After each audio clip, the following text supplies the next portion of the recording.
What if the person you keep chasing was never meant to stay, and the one person you keep ignoring is yourself?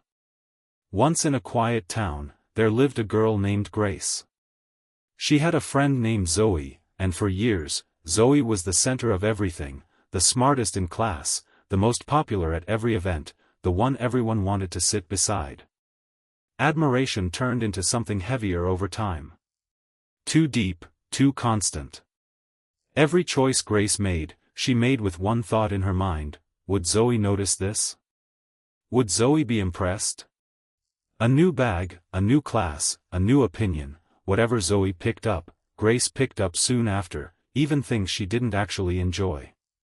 When Zoe went quiet for 2 days, Grace refreshed her phone every hour, wondering what she'd done wrong.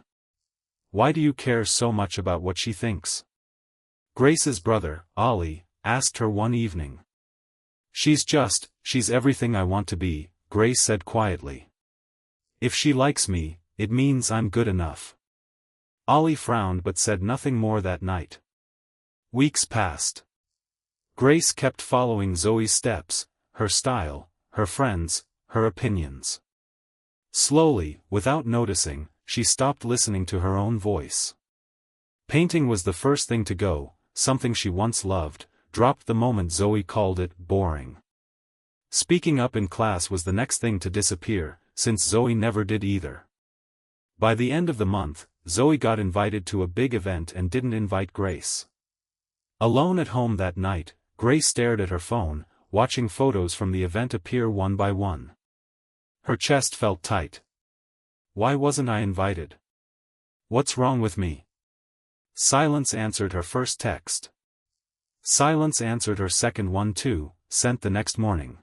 2 weeks passed like this, constant phone checks, replayed conversations, a search for some mistake she must have made.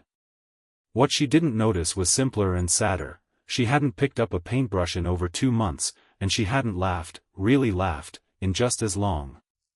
Sitting on the floor of her room one afternoon, surrounded by old sketchbooks she used to fill every week, Grace didn't hear Ollie come in.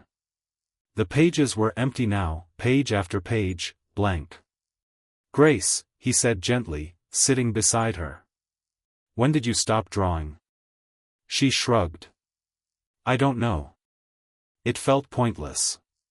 Pointless to who? Ollie asked. You used to draw for hours and forget to eat. That wasn't pointless then. A long moment passed before Grace answered. I guess. I got busy trying to be someone Zoe would like. Ollie nodded slowly. Grace, can I tell you something? You've spent so much energy trying to be seen by one person, you forgot to see yourself. But if people like her don't notice me, Grace said, her eyes a little wet, doesn't that mean something's wrong with me? No, Ollie said firmly. It means you were looking in the wrong direction.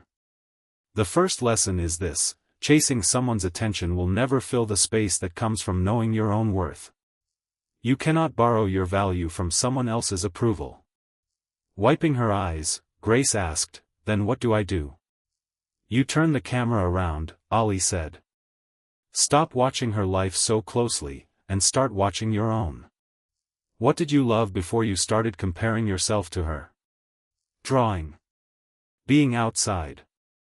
Being quiet sometimes, without needing anyone to text back.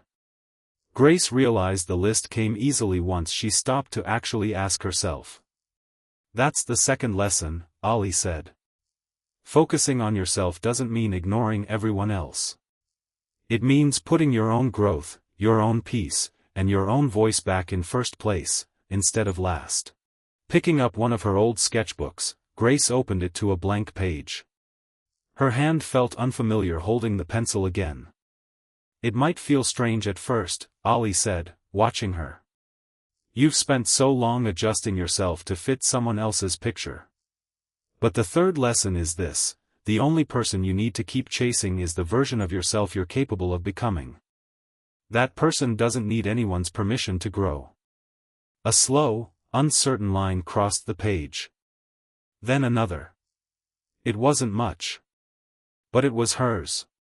Over the following weeks, checking her phone every hour stopped mattering the way it used to. Grace no longer measured her days by whether Zoe had replied. Her sketchbook filled again, page by page. She joined an art class, not because anyone else was joining, but because she wanted to. Quietly, just to hear her own voice again, she spoke up once in class. Running into Zoe at the market one day, Grace watched her smile and wave like nothing had happened, mention the event briefly, and walk off to meet other friends. Months earlier, this would have wrecked her entire day.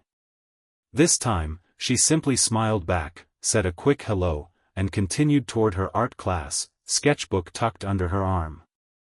Somewhere along the way, the tight, aching need to be noticed had quietly disappeared. She wasn't chasing Zoe's approval anymore, and strangely, she didn't miss it. That evening, Ollie found her sitting outside, sketching the sunset, completely lost in it, the way she used to be, before comparison had quietly taken over her life. "You look different," he said, sitting beside her. Without looking up from the page, Grace smiled. "I stopped chasing," she said. "I started focusing on myself instead." And that's today's story. The moment you stop chasing someone else's attention and start focusing on your own growth, everything begins to feel lighter. Is there someone or something you've been chasing instead of focusing on yourself? Write it in the comments below. Sometimes just naming it is the first step. Subscribe to Journ Tales so you never miss a new story, and we'll see you in the next one.